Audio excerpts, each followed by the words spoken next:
Y gracias a esta filosofía, desde sus años en París, Madero practicó sus dotes de medium escribiente, que era justamente los que les mencionaba hace rato. Pero fue hasta que regresó a su tierra natal, o sea, México, cuando el contacto con los espíritus se hizo más fuerte. Y dicen que ellos le revelaban algunas de las acciones que debía seguir para iniciar en los cambios no solo en su vida, sino también en el rumbo del país. En 1900 organizó el Centro de Estudios Psicológicos de San Pedro, Coahuila, donde, independiente a invocar espíritus, realizaban experimentos eléctricos y fotográficos con el fin de registrar la presencia de espíritus durante las sesiones. Algunos colaboradores que han acompañado la vida pública y privada de la maestra admiten que la afición de Elbester era la brujería, o sea, lo mencionan. Mencionan que cuando llegó a la presidencia del CENTE se relacionó con un grupo de santeros cubanos. Tenía que viajar a Badashat, Nigeria, al santuario de los brujos del vudú, ya que lo que ella buscaba se trataba del trabajo más poderoso del vudú, sacrificar un león. Alguien del equipo de la maestra, de forma anónima, le relató sus peripecias en África, lugar en donde terminaron yendo en busca de un chamán que les ayudara a domar al entonces presidente mexicano. Bienvenidos a un episodio de Relatos Cósmicos Mutantes. Soy Lau Alcalá y cada jueves, si todo va bien, les contaré a ustedes y a Dr. Melquiades un caso perturbador, real e inquietante que tuvo lugar en algún lugar del tiempo y del mundo.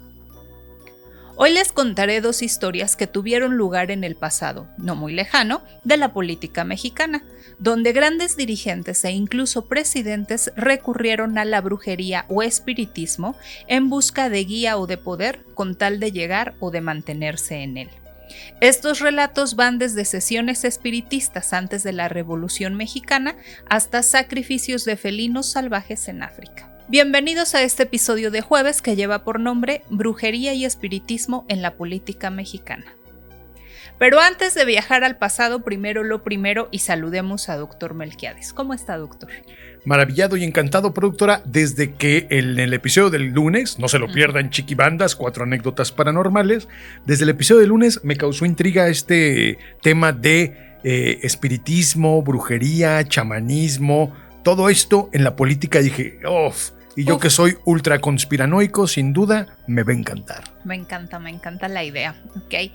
Pues bueno, en un inicio quería traer 3 casos, pero dije, no, que sean solo 2. De lo poco, más bien de lo bueno poco. Y este es el caso.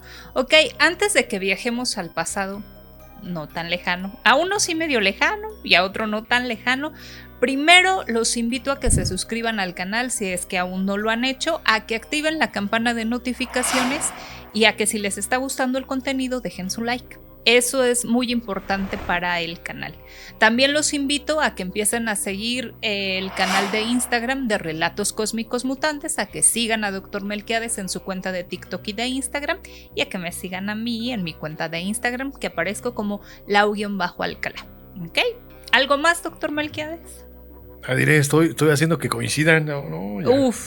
Qué complicado.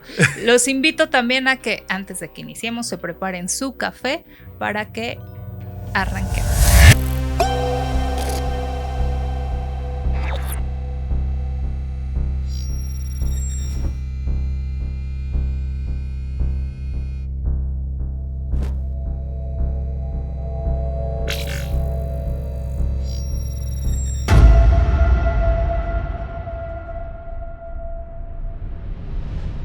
Antes de iniciar este episodio, quiero aclarar que esto no es una clase de historia, es solo un episodio de podcast creado con la recopilación de datos de distintas fuentes con el fin de entretener.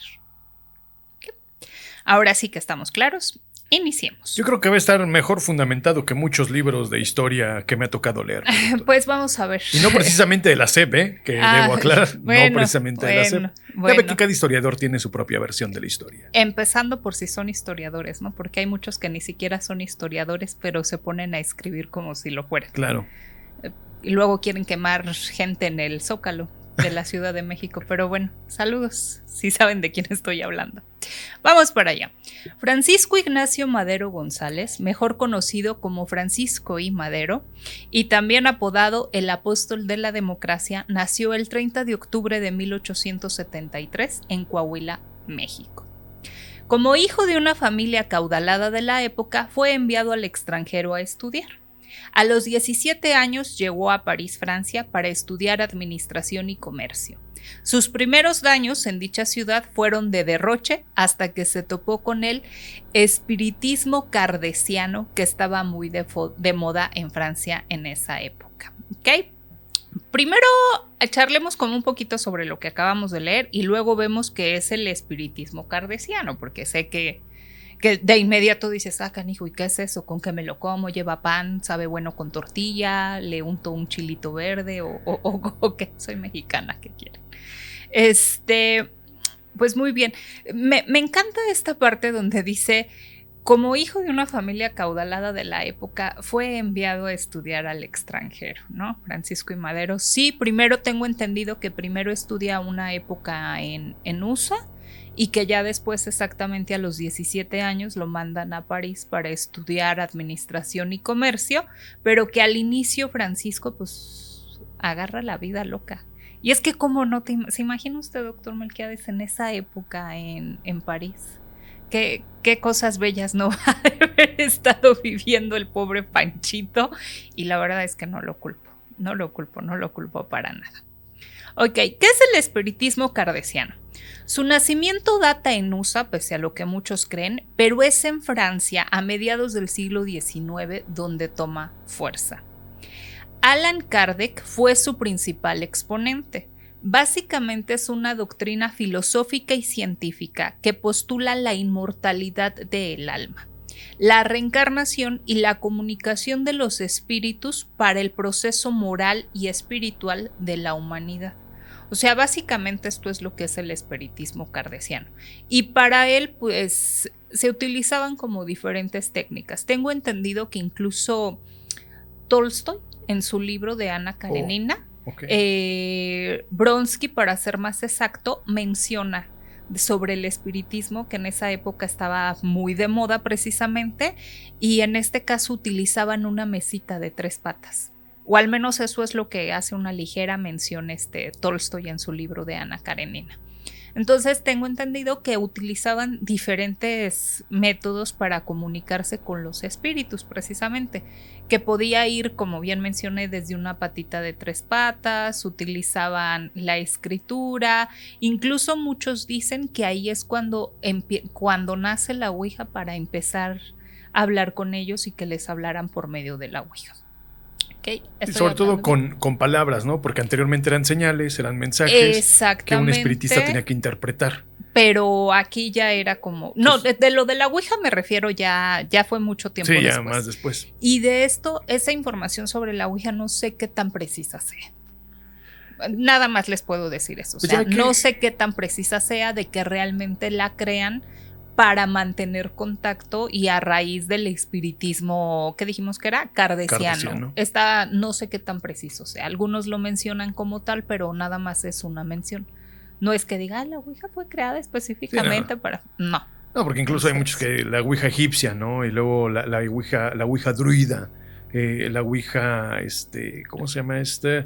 Una Ouija hebrea que también se utiliza. O sea, cada uno ha tenido su propio instrumento de comunicación con los espíritus. Exactamente. Y hay diferentes tipos o métodos. Es que no dirían que son métodos, sino es como, por ejemplo, yo puedo tener comunicación por mi WhatsApp, pero también lo puedo tener por mi Messenger de Facebook o también lo puedo tener en mi Messenger de Instagram, ¿no? Es un ejemplo, nada más, claro, por decir algo. Muy burdo, además. Pero bueno, continuemos. Cuando Madero regresa a México, ya no era solo un joven empresario. Estaba convencido de que los espíritus podían iluminar el destino humano. De verdad, Francisco I. Madero estaba...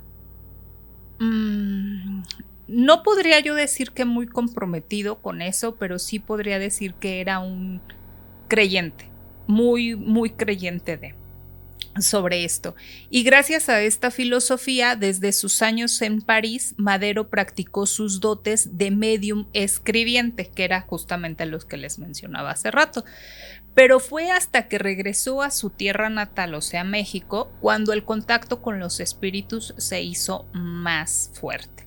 Medium escribiente quiere decir que es que entra en contacto con los espíritus, toma una hoja o un papel y toma la pluma y entonces se deja guiar, que es la escritura.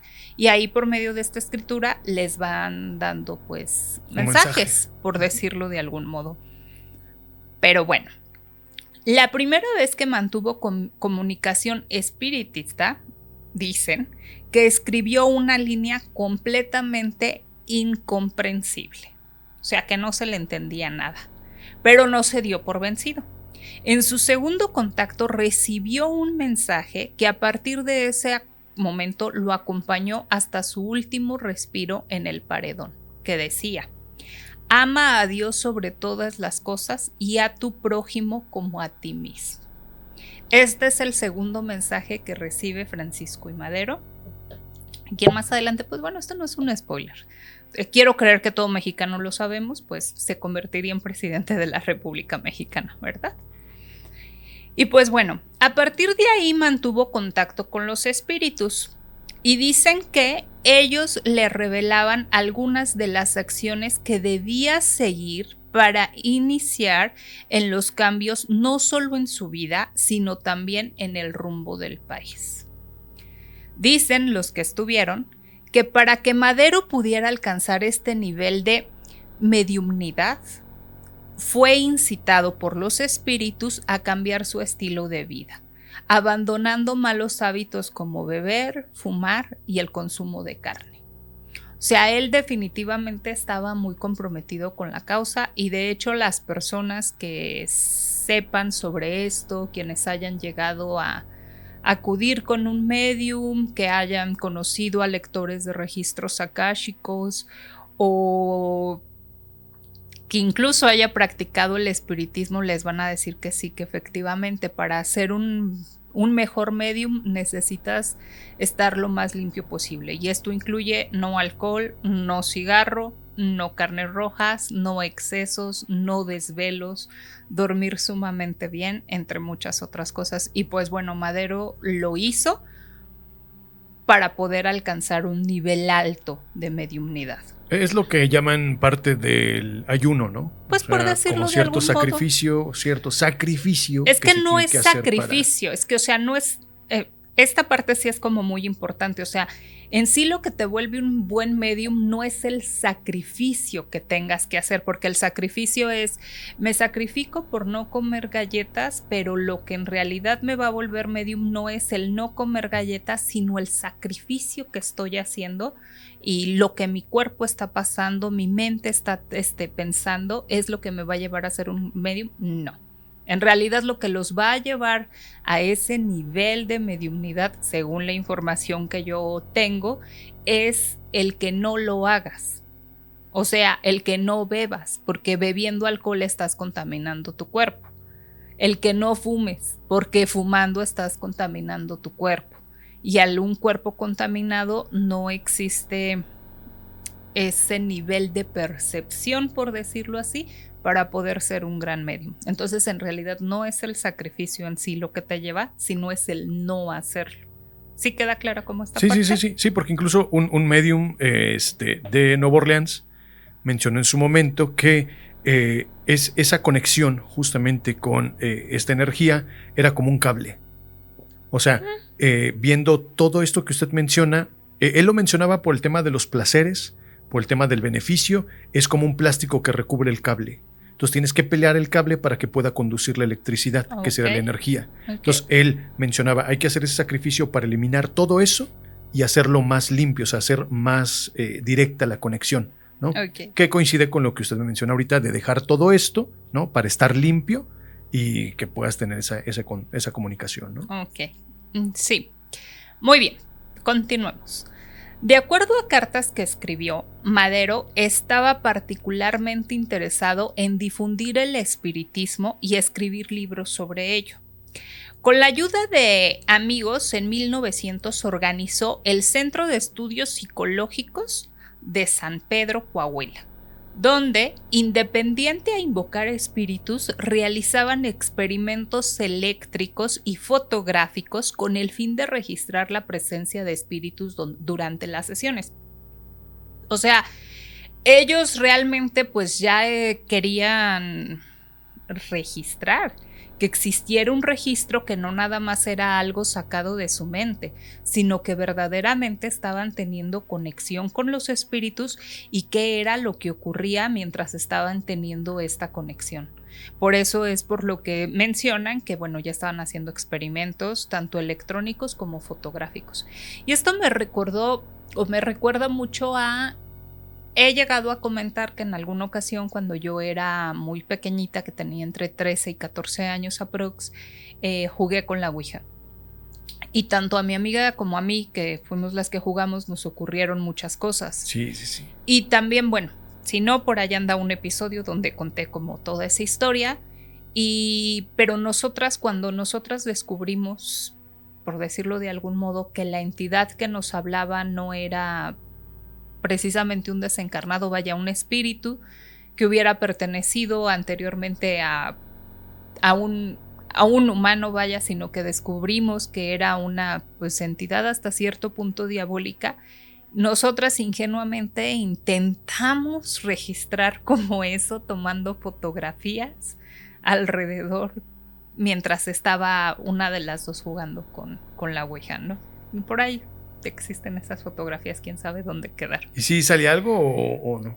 Yo recuerdo que en algunas salían nada más como pequeñas como lucecitas. Bueno, también tener en cuenta que en ese tiempo eran cámaras de rollo. Las de rollo. Entonces teníamos que llevar a revelar el rollo y la verdad, quién sabe dónde habrán quedado. Pero yo recuerdo que nada más salían como destellos, como pequeñas lucecitas. Okay. Bueno, cuando más en la época de con Francisco la y Madero. Pero claro. dicen que en esa época se registraban mejor, o sea, como que se guardaban mejor, lograban imprimirse mejor. Me imagino que por el tipo de revelado que utilizaba. Me imagino, no estoy segura. Pero si alguien sabe más del tema, déjenlo en los comentarios, por favor.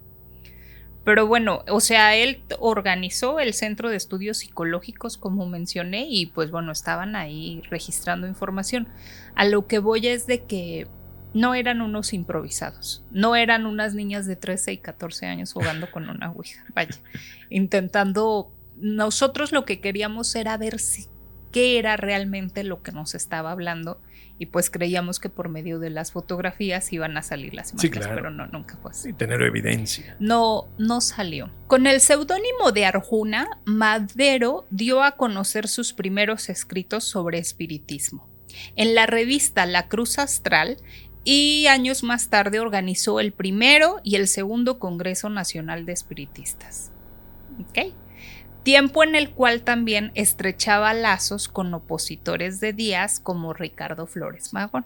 Esto es bien importante, de verdad se los prometo, dije, no quiero llevar esos datos, pero si hay algo que a mí me encanta en esta vida es la historia. Hubo un tiempo en el que quise ser historiadora, no lo fui por diferentes razones, pero a mí me encanta la historia, entonces por más que yo decía, no, híjole, terminaba poniéndoles, que no puedo evitarlo, se los prometo, menos cuando se trata de Francisco y Madero y de la Revolución Mexicana, son temas que me gustan muchísimo. Y pues bueno, como mencionamos, Francisco y Madero no era un improvisado en el tema, organizó el primero y el segundo Congreso Nacional de Espiritistas. No sé si hoy en día se lleve a cabo estos congresos de espiritistas. Si sí o ustedes saben, por favor déjenlo en los comentarios, porque tengo entendido que los espiritistas, bueno, fueron avanzando y crecieron tanto en México que uno de sus grandes centros está fundado en Iztapalapa, en la Ciudad de México. Y que bueno, ya después si quieren hablamos sobre ese tema, pero a él pertenecía la señora Paca. Paca Cetina. Exactamente, Francisca Cetina. Ella pertenecía a uno de estos centros, que ese centro data desde los tiempos de Francisco y Madero, justamente. Ok. Digo, dato curioso, ¿verdad? En los registros que hoy tenemos se data que Madero sostenía conversaciones, por decirlo de algún modo, con los espíritus de José Luis. No era el anónimo. Era anónimo, Sí era José Luis. Okay. Raúl, que al parecer es su hermano que perdió la vida en un incendio cuando tenía 4 años, y con BJ, así firmaba al final, BJ. Quienes muchos dicen que se trata del espíritu de Benito Juárez, por todo lo que se podría decir que escribía.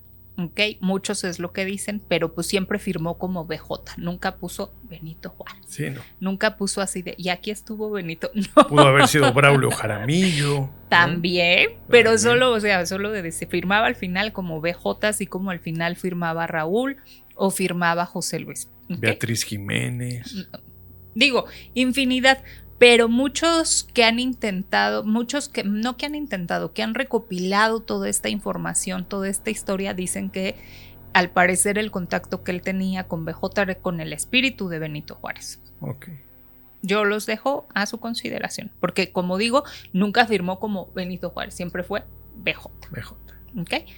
Todo indica que Madero siguió al pie de la letra lo dictado por BJ, ya que en enero de 1909 publicó La sucesión presidencial de 1910. Y a partir de ahí se enfocó en el ámbito político y fundó el Partido Nacional Antirreeleccionista, bajo el cual se postuló a la presidencia de la República Mexicana. Obviamente, primero hace esta publicación que les menciono, La sucesión presidencial de 1910, y ya después él decide postularse. ¿Ok? En junio de ese mismo año fue encarcelado en San Luis Potosí, acusado de insurrección. Ay, qué casualidad, ¿no? Pero bueno, su familia pudo liberarlo y ayudarle a llegar a San Antonio, Texas, pero no pudo erradicar en él la necesidad de justicia popular que tenía Francisco I. Madero. De verdad que sí la tenía. Y pues bueno, lanzando el Plan de San Luis el 20 de noviembre de 1910, llamó al pueblo mexicano a iniciar la Revolución Mexicana. Y pues todos conocemos lo que sigue, pero si no, vamos para allá. Finalmente, el 6 de noviembre de 1911, Francisco I. Madero se sentó en la silla presidencial. Durante el tiempo que desempeñó el cargo como presidente de México, tomó infinidad de decisiones. Obviamente porque puede ser el presidente de la República Mexicana, pero la pregunta que todo el mundo se hace cuando se habla de este tema y quienes conocen el tema es ¿qué tanto influyó el espiritismo en sus funciones? Pues bueno, Yolia Tortoledo, coordinadora del Archivo Histórico de la UNAM y quien es una gran estudiosa sobre este tema, señala lo siguiente. Madero fue muy... Estoy citando, de una de sus exposiciones que tuvo, cito, Madero fue muy cuidadoso en exteriorizar su creencia y cuando lo hizo, la ocultó detrás de su abierta simpatía por el liberalismo, la democracia o el libre pensamiento. No obstante, se guiaba más en ocasiones por su idealismo espiritista que por su pragmatismo político. Sin embargo, no por eso dejó de ser un hábil estratega en momentos claves de actuar público. Por influencia del espiritismo, Madero desarrolló un proyecto social enfocado a alcanzar el bienestar de la población más necesitada. Esto es lo que data Yolia Tortoledo, que es una gran exponente sobre el tema de todo lo que tenemos hoy en día, porque tampoco es que creo que tengamos absolutamente todo de estas escrituras que tuvo Francisco I. Madero. Yolia Tortoledo, al igual que yo, critica el hecho de que se vea con morbo la influencia que el espiritismo tuvo en el actuar político de Madero. Ella dice que no le parece justo que se le tome con morbo o incluso que se le señale de ay, cometió todas esas tonterías o hizo todo lo que hizo porque él estaba influenciado por el espiritismo. No me parece lo correcto. Yo comparto con Yolia. Digo, me gusta mucho el trabajo de Yolia, es una gran historiadora, pero comparto con ella. No coincido exactamente en todo, pero sí, al menos este punto sí lo comparto con Yolia. El 9 de febrero de 1913 comenzó el golpe conocido como la Decena Trágica, que fue encabezado por los generales Félix Díaz, sobrino de Porfirio Díaz, saludos hasta donde sea que estén, en lo más profundo del infierno me imagino, y Bernardo Reyes, quien murió ese mismo día en el ataque a Palacio Nacional. El 18 de febrero de 1913, el general Victoriano Huerta, ese está todavía en lo más profundo del infierno, saludos Victoriano Huerta, que gozaba de la confianza del presidente Madero, lo traicionó. En secreto, obviamente, como el traidor que era, pactó con Félix Díaz y con Henry Lane Wilson, embajador de USA en México, para forzarlo a renunciar. Ay, jole, esta parte de la historia es muy, muy desagradable porque no sé si recuerde, doctor Melquiades, una parte en Juego de Tronos, en la serie de Juego de Tronos, donde después de que ocurre la boda roja. ¿Cuando matan a todos? Bueno, después de que ocurre la boda roja, están los niños Stark, los más chiquitos, están refugiándose en un molino. Y el niño Calamar, el que después se termina quedándose con todo por obra y gracia del guión, él todavía era chiquito ahí, todavía no se convertía en el niño Calamar. Este niño la agarra y le dice a su hermano más chico, a Ricón, le cuenta una parábola, por decirlo así, de una rata que se come a sus hijos todas las noches. Y bueno, esta rata al final ella se come a sus hijos todas las noches y ese es como su castigo por haber traicionado, no por haber matado, sino por haber traicionado. Y pues bueno, Victoriano Huerta fue un traidor. No sé qué castigo esté teniendo allá. Era una rata. Allá donde ha de hacer harto calor, me imagino. Aprisionado junto con el vicepresidente José María Pino Suárez, por eso hace rato, bueno, más bien en el episodio del lunes que se mencionó la estación de Metro Pino Suárez, dije, ay, creo que todo está conectado. Con él, junto a José María Pino Suárez, en la Intendencia de Palacio Nacional, bajo amenazas, Madero entregó su renuncia, aunque sus seguidores intentaron impedirlo, pero no pudieron. Tras esta renuncia forzada, el gran traidor de la Revolución Mexicana, Victoriano Huerta, asumió la presidencia interina. Madero y Pino Suárez fueron trasladados a la prisión de Lecumberri, aunque los rumores decían que serían llevados a otra. O sea, eran solo como rumores y pues finalmente ellos necesitaban despistar a todos los aliados de Francisco y Madero para evitar la liberación.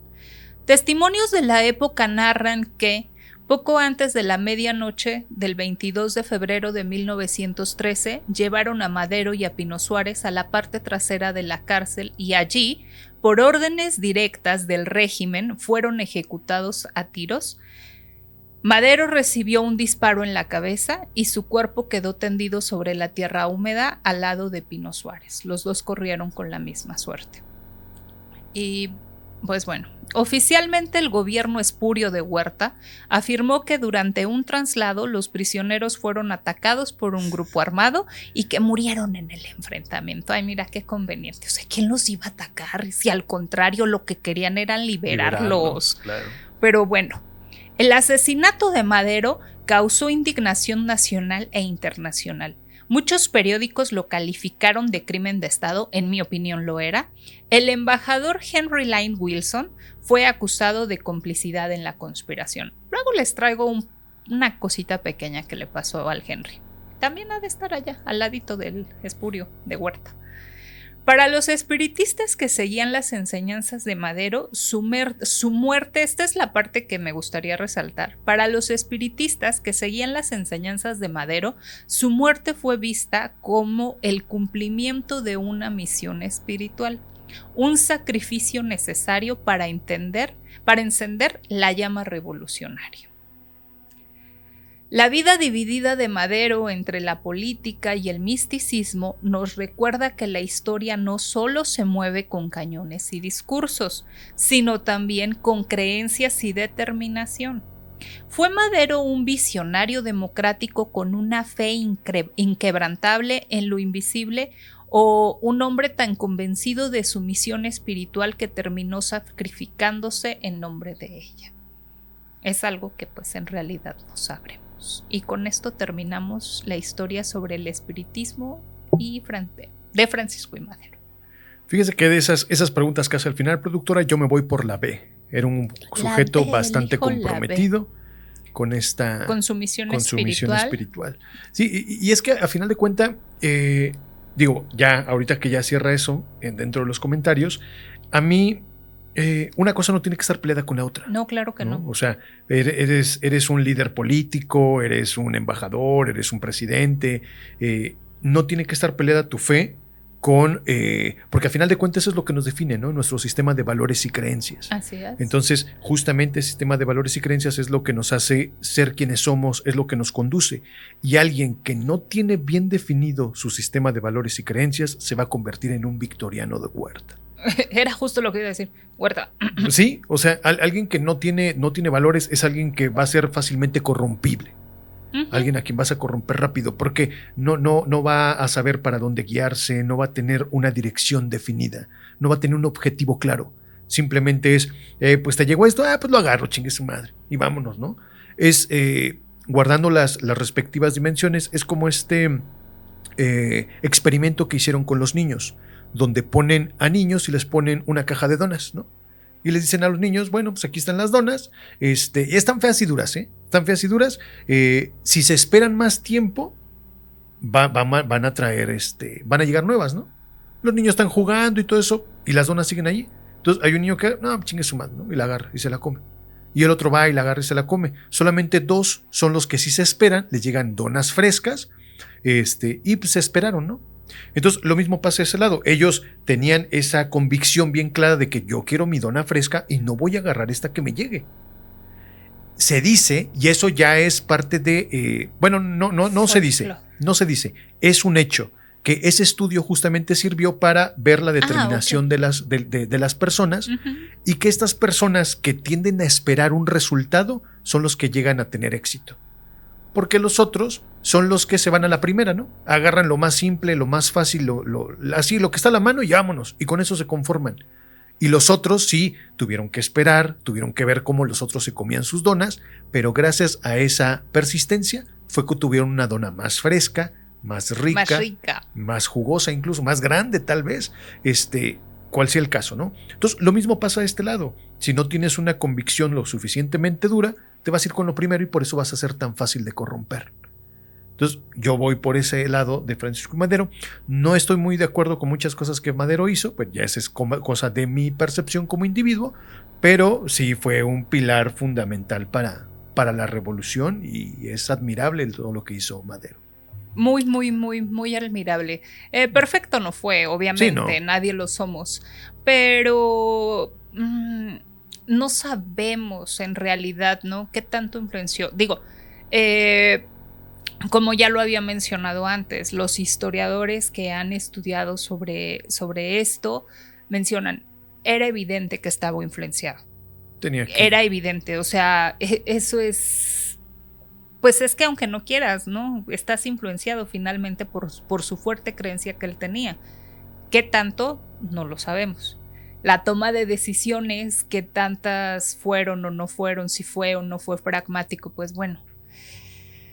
Pues muchos dicen, ¿no? Algunos historiadores dicen que llega Villa cuando Madero gana y le dice, mátalos a todos.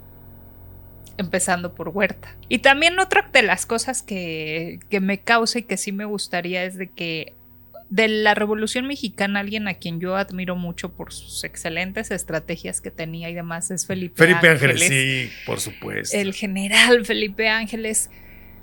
Y él también murió fusilado, pero ahí no corre con la misma suerte, ¿no? Tanto Madero como Pino Suárez mueren de un balazo en la cabeza, Felipe Ángeles no, y eso creo que lo hacen a propósito, porque no encuentro otro modo de explicarme que no fuera así.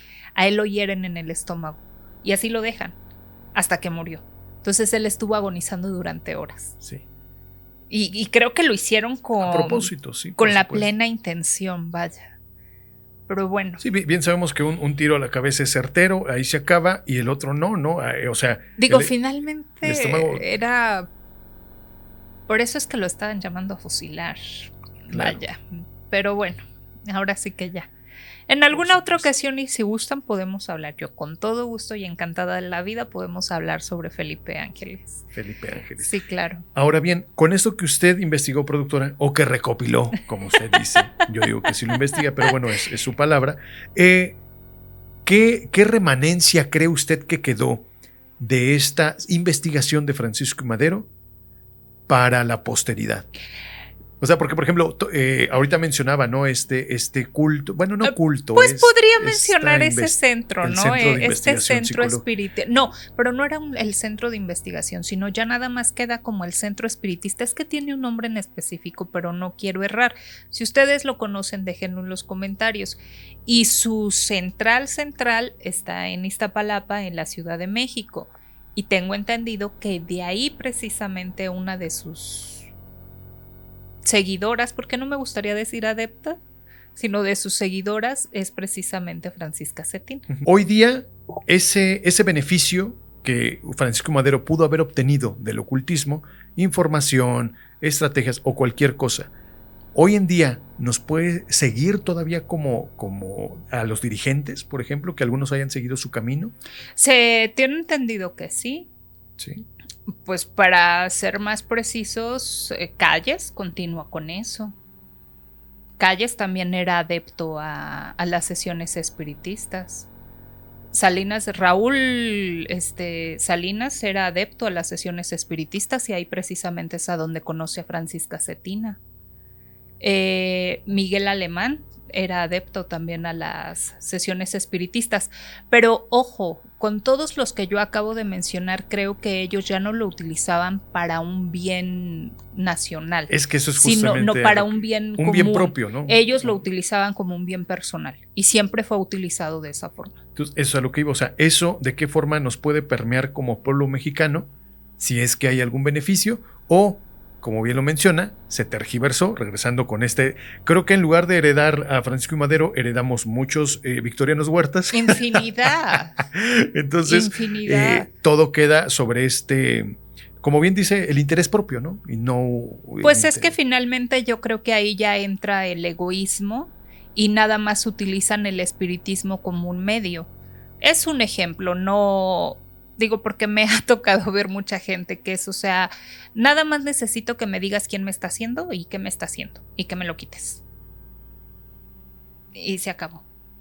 Entonces eso es lo que muchas veces ellos van en busca y más adelante lo vamos a ver, porque ahorita acabamos de ver a alguien que se podría decir que por medio del espiritismo finalmente recordemos, voy a volver a leer lo que se dice que es el espiritismo kardeciano. Ok, básicamente es una doctrina filosófica y científica que postula la inmortalidad del alma, la reencarnación y la comunicación de los espíritus para el progreso moral y espiritual de la humanidad y en sí del mismo individuo quien lo lleve a cabo o quien lo esté practicando. Esto es lo que predica el espiritismo kardeciano. ¿Ok? Ahora, pues de los personajes que yo acabo de mencionar, como Calles o como Alemán o de la familia Salinas, pues vemos que está muy lejos realmente de la inmortalidad del alma, de la reencarnación, del progreso moral y espiritual dentro de la persona. Nada más por el tema moral lo vemos total y completamente desligado de. Entonces ya no creo que vaya como por ahí. ¿Contesté su pregunta? Sí. Sí, entonces yo creo que, pero en resumidas cuentas sí creo que se tiene que separar por completo el uno del otro. Ok, entonces ¿no cree viable que una sociedad pueda fructuar si mezclamos el ocultismo con el desarrollo de la sociedad? ¿O es como muy aventurado poder mezclarlos y sería dificilísimo con las costumbres que tenemos hoy día siquiera poder especular que eso suceda? Pues es que finalmente ya también se hizo con la iglesia, ¿no? Y se separó la iglesia y el Estado. Sí, Entonces, desde ahí, pues En mi opinión, así se tiene que continuar. Y dentro de esta filosofía, pues también se tiene que hacer a un lado, por decirlo de algún modo. Por eso es por lo que digo que mucha gente intenta tratar este tema de Francisco y Madero por morbo, y cuando yo me refiero a morbo, me refiero a que intentan responsabilizar de todo lo malo que hizo, de las malas decisiones que tomó por culpa precisamente del ocultismo. No del ocultismo, por culpa del espiritismo, que hay una gran diferencia. Entonces, por eso es por lo que yo creo que no. E insisto, si el Estado desde mucho tiempo atrás se había separado de la Iglesia o se separa de la Iglesia, de ese modo es como tiene que continuar. Y se acabó. Por eso es de que hoy en día, cuando pretenden meter a la Iglesia que influya, por ejemplo, la Iglesia de la Luz del Mundo, que influya dentro de la política mexicana, dices, no, o sea, ¿qué te pasa? ¿Qué tienes en la cabeza? Claro que no. Hace muchos años que se rompió con eso y no se debe de regresar. No. La fe que cada persona tenga es su fe y su creencia, y no se tiene que mezclar una cosa con la otra. En mi opinión, así tiene que ser y así debe de continuar. Finalmente, yo creo que si la fe que tú profesas te está incitando a ser un mejor ser humano, pues si eres un mejor ser humano, al mismo tiempo vas a ser un mejor ciudadano. Y ya. Ok.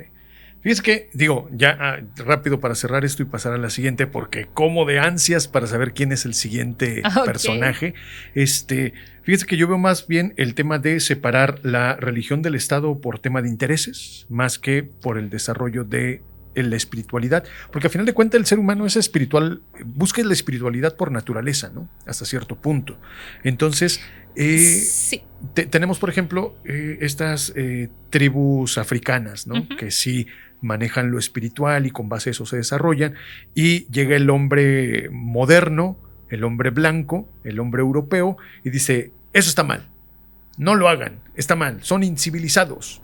Sí, pero también estamos hablando y esa es otra parte que a mí cada vez que me mencionan eso me causa hasta cierto punto mucha gracia, porque estás hablando de civilizaciones muy pequeñas, muy pequeñas, de poca gente.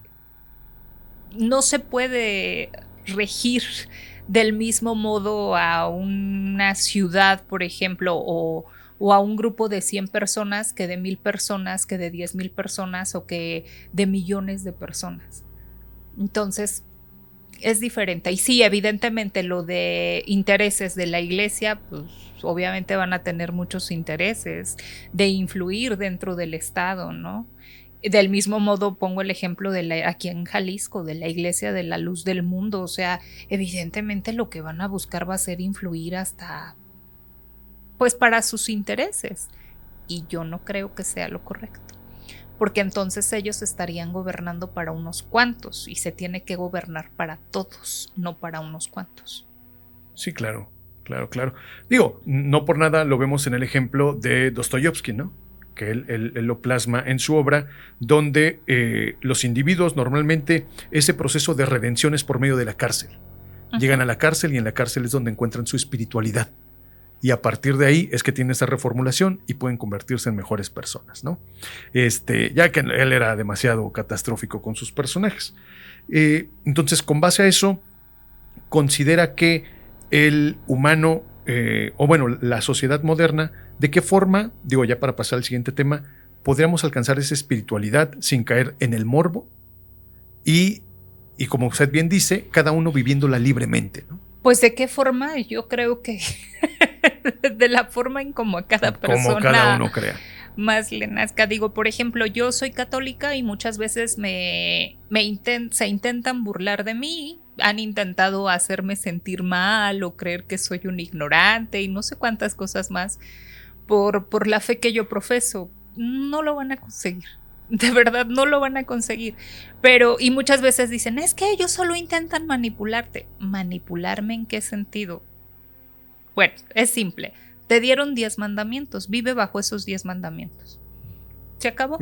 Y en esos 10 mandamientos, en ninguno de ellos hace mención de que yo vaya a joder al prójimo o algo así por el estilo. Al contrario, ¿no? Te dicen, ama a tu prójimo. Ama a tu prójimo como a ti mismo. como a No, ti, entonces es muy simple. Entonces yo digo, ¿por qué vienes y me dices que están intentando manipularme, influenciar en mí? Y bueno, un sinfín de cosas más que me han dicho, ¿no? Creo que esas personas han intentado más manipularme a mí o influenciarme a mí que incluso la misma fe que yo profeso. Bueno, es que regresamos a lo mismo, ¿no? Es su sistema de valores y creencias. Exactamente, y regreso, ese sistema de valores y creencias tiene 10 reglas, sigue esas reglas, es muy simple. Claro. En realidad. Y tengo entendido que también los cristianos comparten los 10 mandamientos con nosotros. No sé qué otras religiones, honestamente. Pero digo, son 10 nada más, y están simples. No, incluso si los llevas al ámbito legal, si sigues esos 10 mandamientos, te libras de cualquier pedo legal, la cárcel. No robas, no matas, no abusas, no. Entonces dices, bueno. Eso quiere decir que los señores de la política no son religiosos. Pues no siguen ninguno de esos. Cuando les conviene, ¿no? Y nada más de dientes para afuera. Nada más les conviene, pero bueno. ¿Cree que por eso no se burlaban de Francisco y Madero? Porque él sí seguía esas reglas. Es que yo insisto, por ejemplo, de él, pues él deja de fumar, él deja de beber, incluso lo acusaban en ese tiempo de tener una vida casi monástica, ¿no? Le decían, o sea, que casi que era un monje, por cómo él decidía llevar su vida. Y yo insisto, o sea, ¿qué de malo tiene eso? O sea, preocúpate por ti. Siempre lo he dicho, o sea, cuando una persona te señala con un dedo y te dice, es que tú estás haciendo esto y esto, 3 dedos los están señalando a ellos. Entonces, bueno, si yo decido llevar una vida monástica, que no es el caso porque no la llevo de esa forma, pues preocúpense por ustedes, por lo que ustedes están haciendo, por cómo están viviendo su vida y pues intenten no meterse en la vida de los demás, ¿verdad? Manténganse al margen. A menos de que esa persona les pida ayuda, ella es diferente. Claro, es importante. Échale, productora, ¿quién es el que sigue? Ok, pues entonces con esto cerramos el episodio de Francisco y Madero. Si ustedes tienen algún dato que yo esté olvidando por diferentes cuestiones, o porque yo no lo conozco, ¿verdad? Porque no tengo absolutamente todo el conocimiento, déjenlo por favor en la caja de los comentarios. Y si les está gustando este contenido, dejen su like. Es su episodio, productora. Sí. Pero ¿me permite hacer un comentario especulativo rápidamente? Si quiere. Existe la posibilidad, que Francisco y Madero haya creado como una liga fantástica de sujetos guiados por el espiritismo, cazadores de brujas, cazadores de monstruos, exorcistas, pero todo guiado por la mano de Francisco y Madero. Haga un cuento acerca de eso, porque que yo sepa no. ¿No? Ok, no. Perfecto.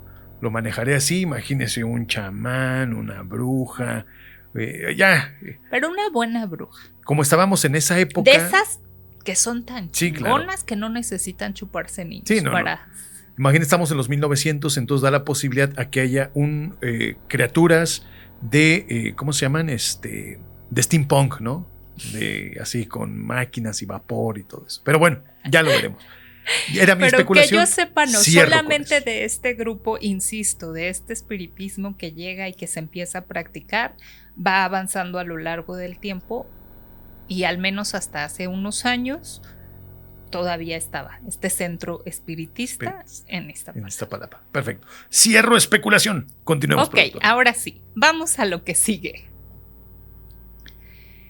Y agárrense, Elbester Gordillo Morales nació el 6 de febrero de 1945 en Comitán, Chiapas.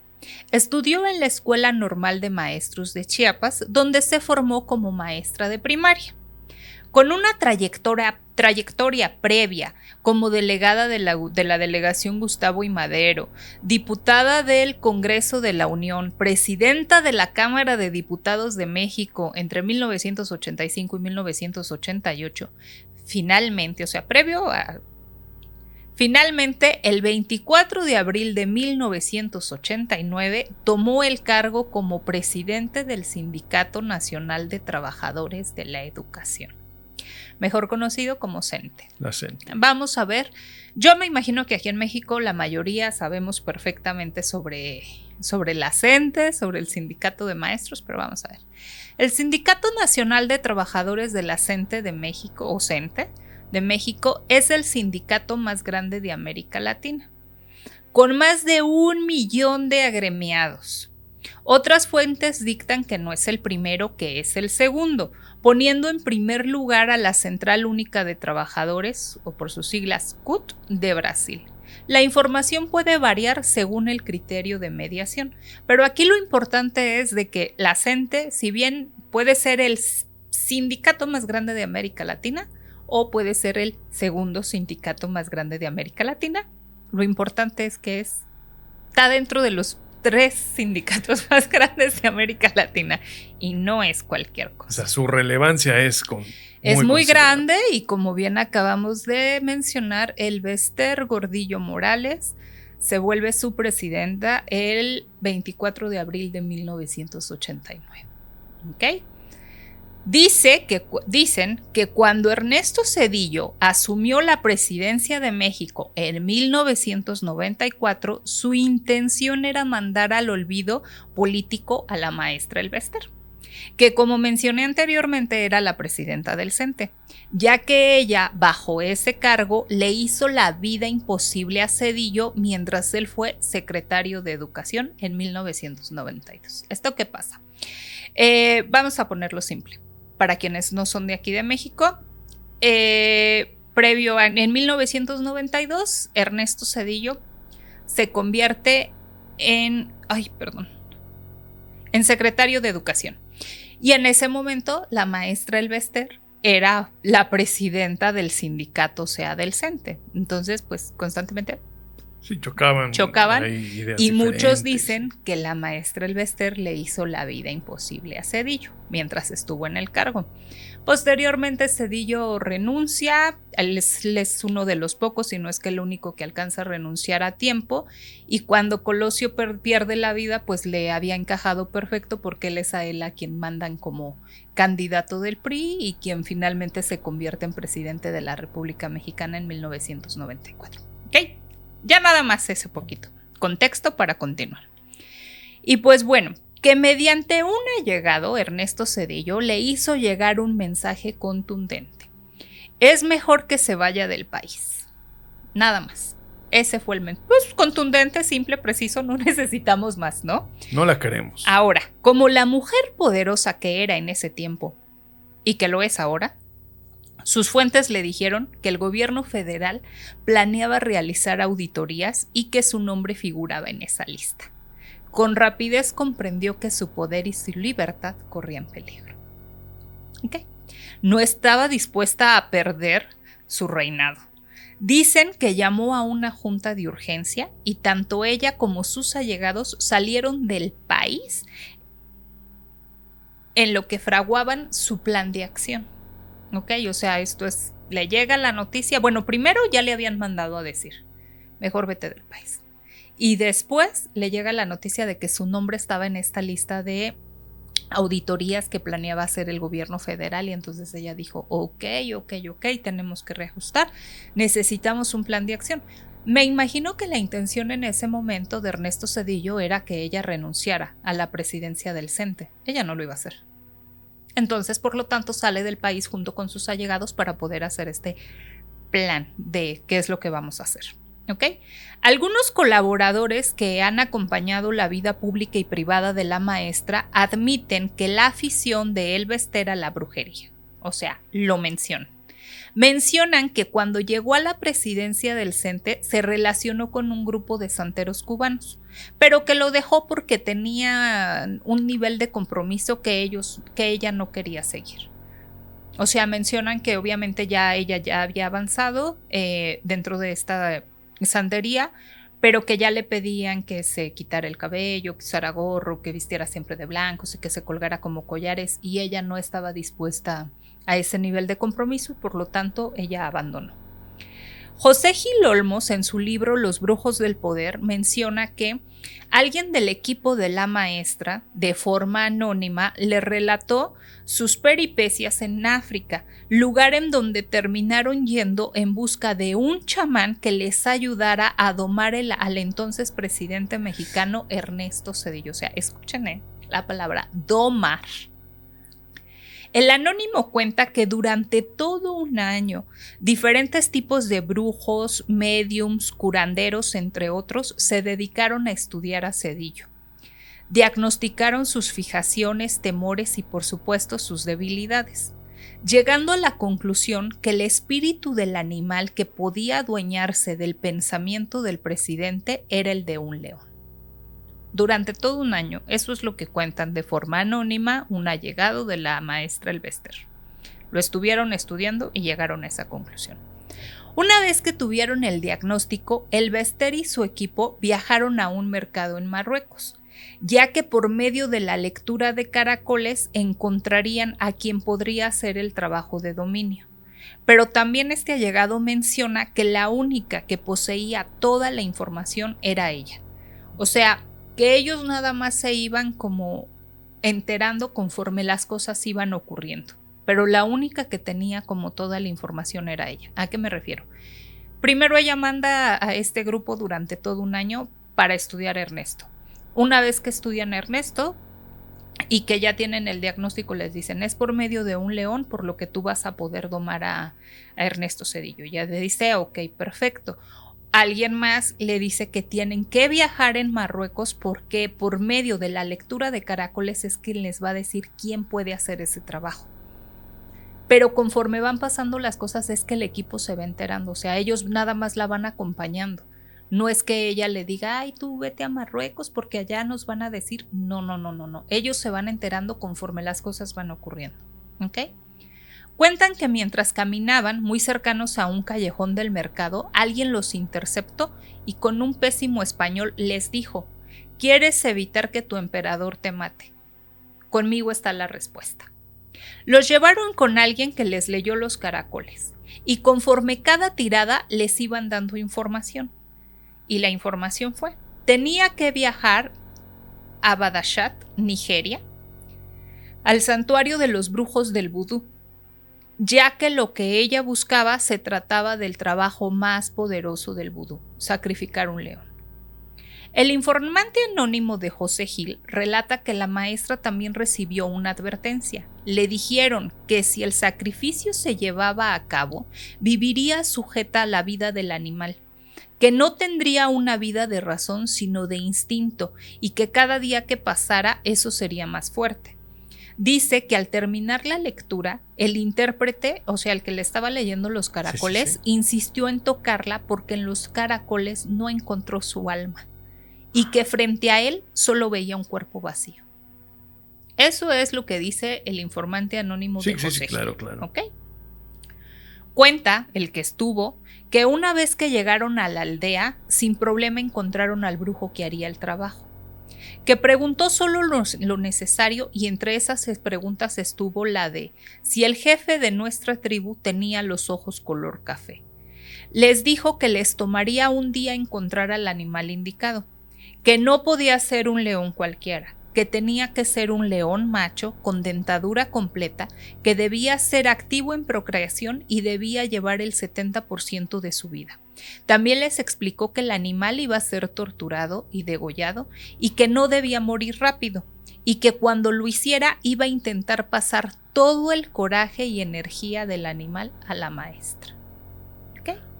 El brujo les dijo que regresaran al día siguiente cuando el sol se estuviera ocultando y así lo hicieron.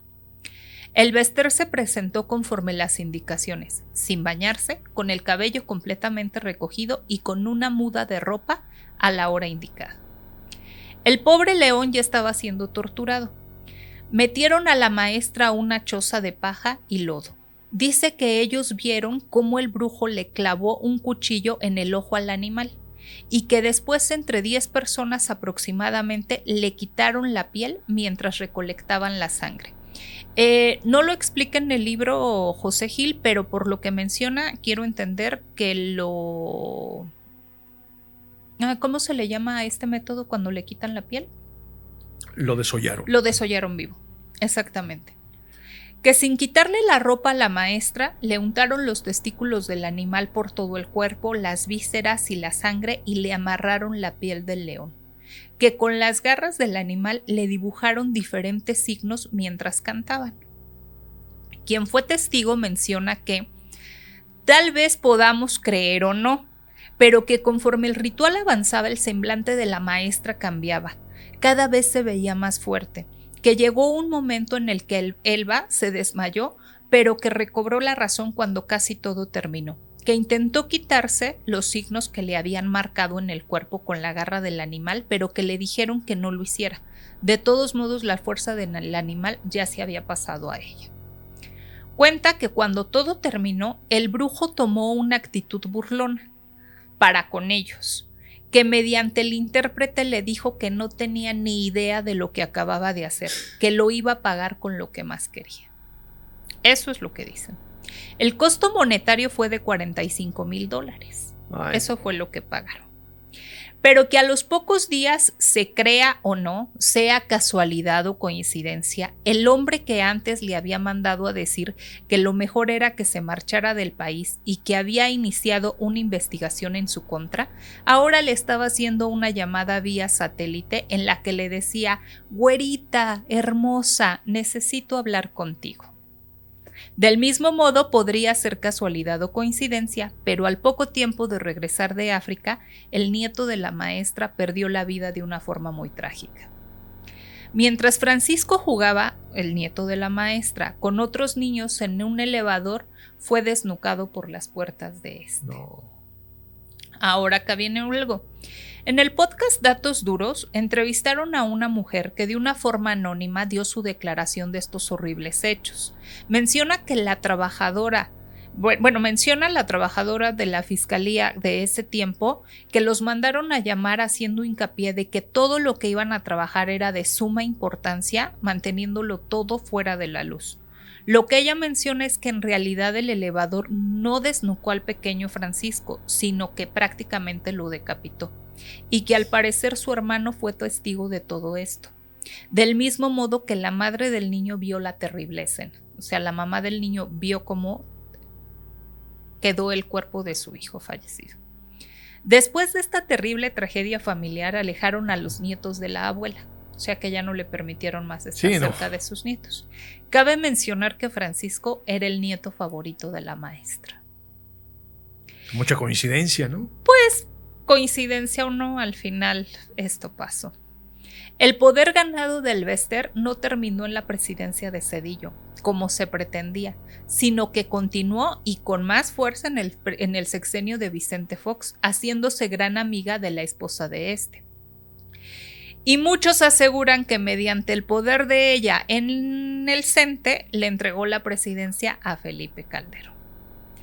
Yo recuerdo mucho, no sé si ustedes la llegaron a ver, una entrevista que ella le dio cuando ya casi Calderón iba de salida. En su sexenio le da una entrevista a Sabina Berman. Y en ella Sabina le pregunta sobre esto: oye, ¿sí es cierto que tú ayudaste a fraguar el fraude sobre la elección presidencial y demás? Bueno, obviamente Sabina es mucho más elocuente que yo, ¿no? Y le formula la pregunta y la maestra Elbester le contesta algo así como: sería muy arrogante de mi parte decir que por mí ganó la presidencia. Pero sí. O sea, y todos nos quedamos así de... ok, pero bueno. Aseguran que es tanto su poder que debería ser considerada como un riesgo a la seguridad nacional.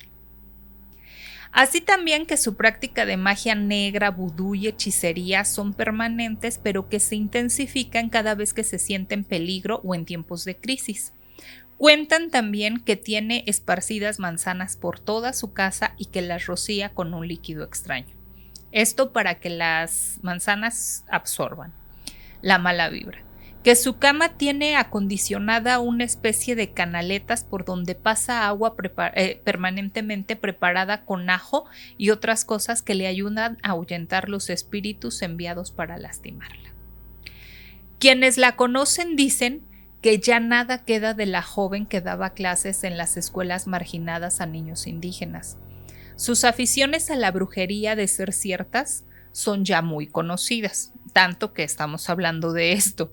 Sí, pero, sí. ¿Qué tanto le han ayudado a conseguir lo que tiene?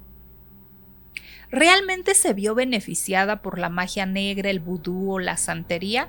¿O es solo que sus enemigos inventan, o es solo lo que sus enemigos inventan de ella porque se niegan a aceptar la excelente estratega política que es? Casualidad, coincidencia, magia negra o rituales, lo cierto es que tal vez hoy es la mujer más rica y poderosa de México. ¿Cómo ve, doctor Melquiades? Con esto terminamos el día de hoy con la señora Ellbester.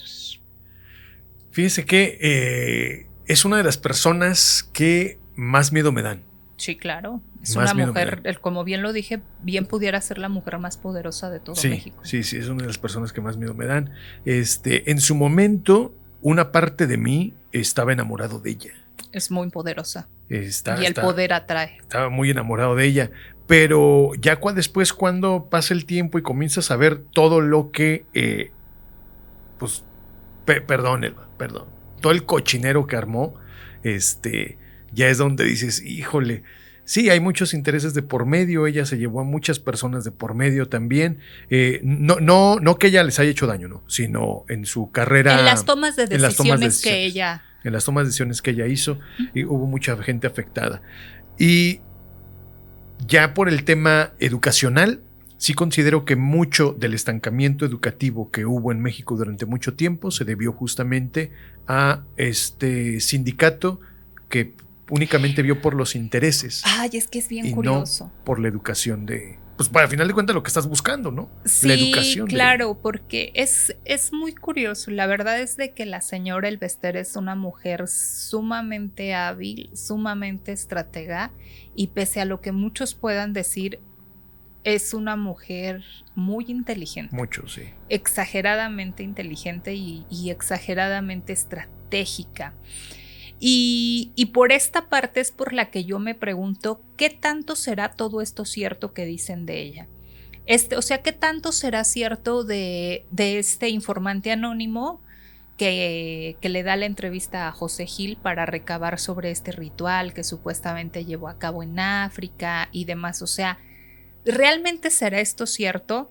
Porque, digo, por ejemplo, o sea... Mire. No, o sea, recordemos que normalmente no suelen o cuesta mucho trabajo admitir o reconocer la habilidad de una mujer en la política. Y ella lo está haciendo y lo ha sido. Entonces yo no dudaría que en algún momento se creen todos estos mitos y todas estas historias a su alrededor, precisamente intentando restarle a ella su inteligencia y su estratega, o sea... que ella es, ¿no? Se me acaba de olvidar el nombre de esta gran emperatriz rusa, que creó tantas cosas. Ay, se me olvidó su nombre, pero bueno, a ella en su momento incluso le inventaban que cometía zoofilia con caballos. O sea, y todo por no reconocerle lo grande que ella era y las grandes ideas y visiones y demás que tenía. Entonces yo me pregunto, ¿qué tanto de estas cosas que dicen que ella hace será cierto? ¿O será nada más como una muy pequeña parte y a lo mejor pues sí es un poco adepta, pero le inventan todas estas cosas alrededor simplemente para no admitir lo que ella es? Claro. No sí, lo sé. Digo, no se descarta esa posibilidad que se inventen estas campañas de desprestigio. Exacto. Una, porque a final de cuentas, el tema de la política está tan corrompido que obviamente pues, vas a tener muchísimos enemigos. Uh-huh. De hecho, vas a tener más enemigos que allegados, ¿no? Porque todos van a querer ese puesto en el que estás. Incluso. Pregúntenle a Madero. Ya lo acabamos de ver. Justamente, o sea, incluso aunque seas el secretario del diputado, que apenas anda como de becario, incluso va a haber gente que va a querer estar en el lugar en el que tú estás, Así ¿no? es. Entonces, eso da pauta a que mucha gente, llámese por envidia, llámese por deseo, y luego muchas veces ni siquiera porque tú quieres estar ahí, sino porque él sí está ahí y yo no. Y yo no. ¿no? Sí. Entonces, eso da pauta a que sí se generen muchas calumnias, a que se generen muchas situaciones. Eso sin desprestigiar su intelecto, o sea, sin desprestigiar su intelecto. Eso por un lado. Por el otro lado, el tema donde se desvirtúa, reitero, toda la intención de este gremio para con los educadores, para con los maestros, que a final de cuentas es la CENTE, ¿no? El apoyo hacia los maestros para que ellos tengan sus derechos, para que ellos tengan muchísimos beneficios que antes es un hecho que el Estado no les daba. Uh-huh. Y justamente por eso se crea los sindicatos nacen para esto. Entonces es para lo que nace el sindicato. Se tergiversa y ya nada más están viendo intereses para ver los intereses que vas a obtener, los beneficios, y otra, tu nivel de influencia que vas a tener en la política, ¿no? Uh-huh. Entonces ahí es donde se mueve. Ya si nos vamos por un tema, o sea, si estamos dándole visibilidad al tema de que Madero era espiritista, pues ¿por qué no también darle visibilidad a que el Bester pudo haber ido a África y hacer eso, o incluso cosas peores? Lo que pasa es que, por ejemplo, en el caso de Madero, pues existen estas cartas, sí, por decirlo de algún modo, están registradas las sesiones que mantenían, cómo llevaban a cabo estas sesiones, quiénes participaban y demás. Aquí no es porque yo no crea, sino porque nada más tenemos en este caso el testimonio anónimo de un ex colaborador. Sí. Y pues es lo que tenemos, nada más. Quien no nos asegura que ese ex colaborador terminó en malos términos y le está inventando todo eso. Sí, claro, o al igual, o quien no nos asegura que en su mismo nivel de inteligencia la misma maestra les mandó a esparcir todos estos rumores para que le tengan miedo, ¿no? Incluso de con ella no te metas porque ella sí te domina, sí, de un modo o te domina del otro. O sea, ¿quién no nos dice que probablemente también sea parte del blofeo que sí, ella claro tiene?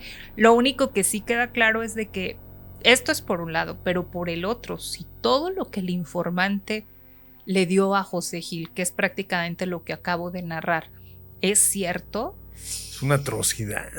No, o sea, y la verdad es que pagó el precio bien caro, bien caro.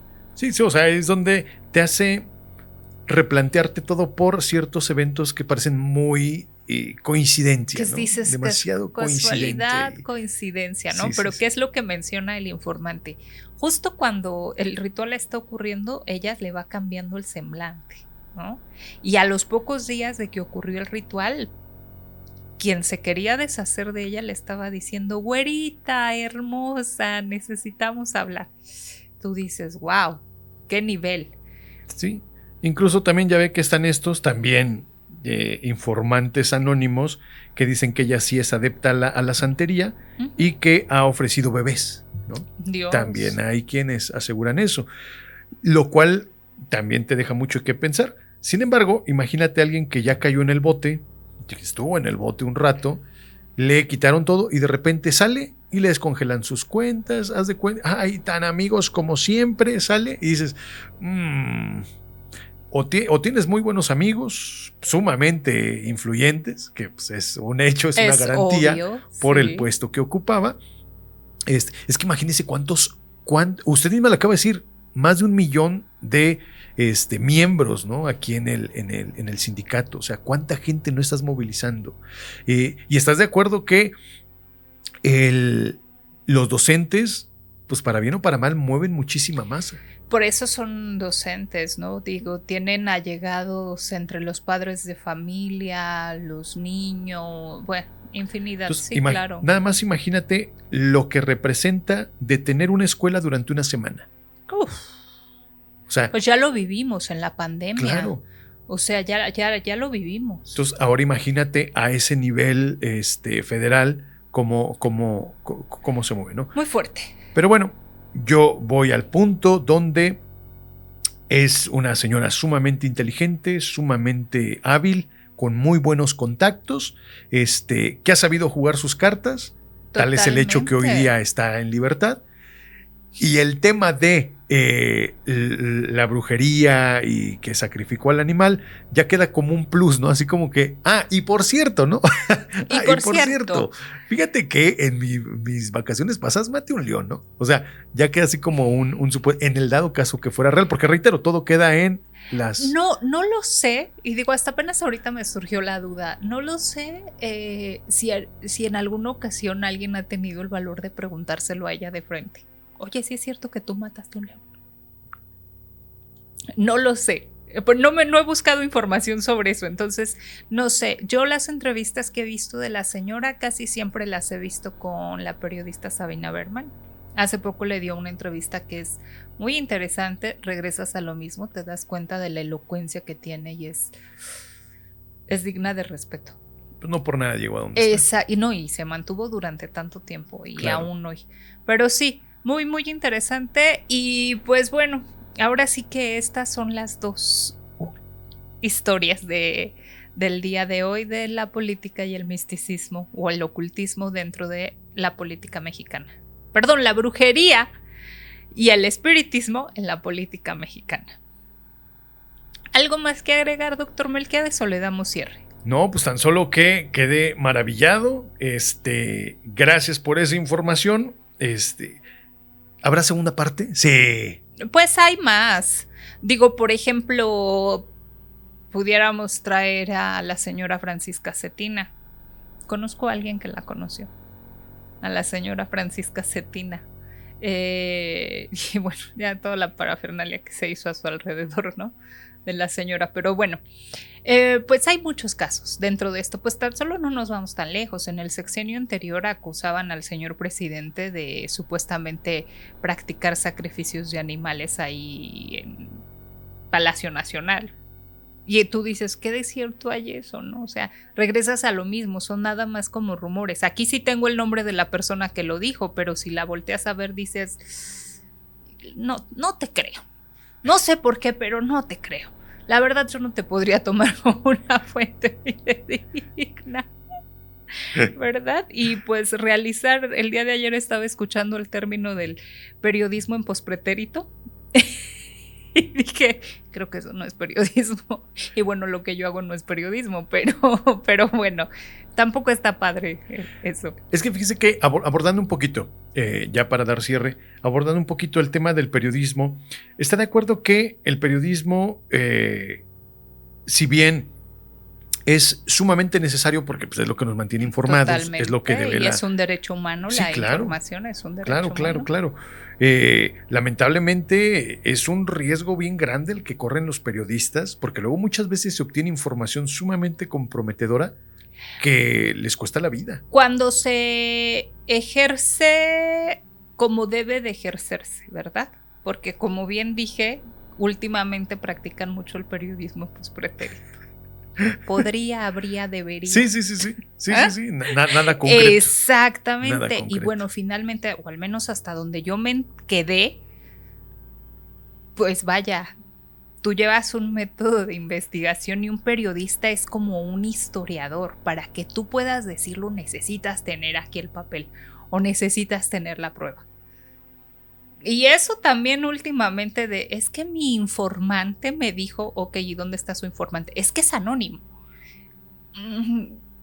Perdón, yo sé que muchas veces por el tipo de información que ellos entregan deben ser anónimos, lo entiendo, pero que de repente ya tú escribas un libro completo con informantes anónimos, híjole, pues sí deja mucho que desear. No lo estoy diciendo por el señor Francisco Gil, no, José Gil, perdón. Yo tengo escritores. Exactamente, yo le tengo todo el respeto al señor José Gil, hizo un muy buen trabajo en su libro. Entonces, a partir de ahora, chiquibandas, mi próximo libro, ahorita estoy escribiendo una novela, pero el próximo que escriba va a ser una recopilación de casos perturbadoramente ridículos, pero en pospretérito, porque todos mis informantes serán anónimos.